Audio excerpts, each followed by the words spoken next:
Hello everyone, आज आपका स्वागत है मेरे चैनल पर डियर विक्की सर। तो आज हम देखें 10th 5 ईयर प्लान। इससे पहले मैं 9th 5 ईयर प्लान को कंप्लीट कर चुका हूं।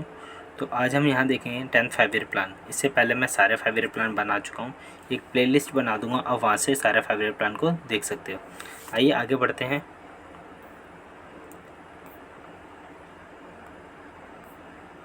देखो 5 ईयर प्लान होता क्या है ये बताता हूँ। What is the history of 5 year plan. 5 year plan की हिस्ट्री का है मतलब जैसे कि हमारा वर्ल्ड वॉर चल रहा था। वर्ल्ड वॉर ख़त्म होने के बाद कई सारी जो कंट्री थी इकोनॉमिकली रिसेशन में आ गई थी। उनको इकोनॉमिकली प्रॉपर सपोर्टिव नहीं थे, हम उनको बहुत नीचे स्तर पर जा चुकी थी। तो कई सारे इंडस्ट्री वाले लोगों ने, बड़े बड़े लोगों ने वहाँ पर बैठ के एक मीटिंग बिठाई जिसको बॉम्बे मीटिंग के नाम से जाना जाता है।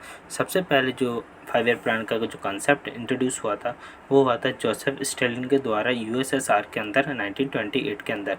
जो 5 ईयर प्लान का जो बिल्डअप है ये 5 साल के अंदर होता है। इंडिया के अंदर 5 ईयर प्लान आया था after the independence of India, India को आज़ादी के बाद।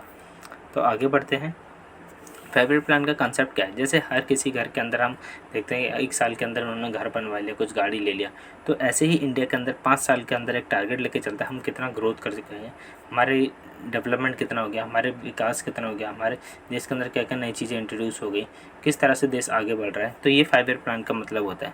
ठीक है, जो 5 ईयर प्लान सबसे पहले इंट्रोड्यूस हुआ था 1951 के टाइम पर इंट्रोड्यूस हुआ था।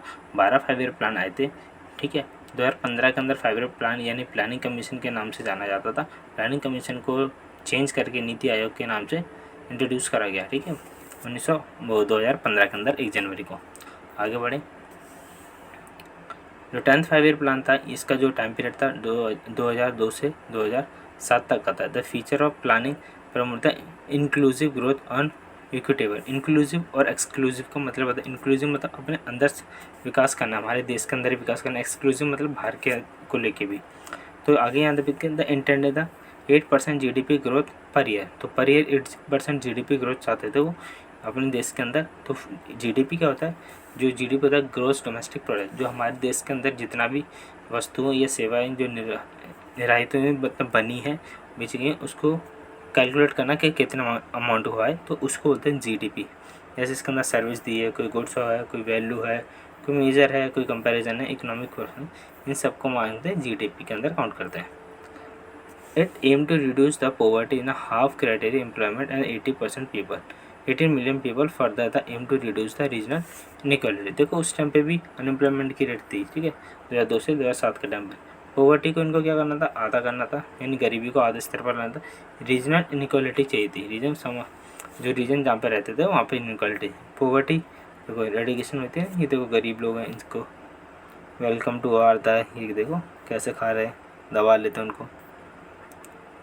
It also emphasize the reducing the gender gap. तो जेंडर गैप को भी रिड्यूस करना था। फील्ड था एजुकेशन के अंदर और वेजेस मतलब जहाँ पे उनको तनख्वाह मिलती थी 2007 के अंदर।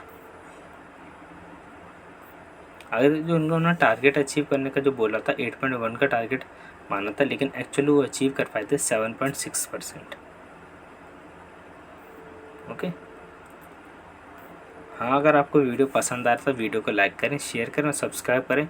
और मुझे बताएं इसके अंदर कुछ कमियां हैं, कुछ फॉल्ट हैं या कुछ चीज़ इंप्रूवमेंट चाहते हो तो मुझे कमेंट करके ज़रूर बताएं। Thank you.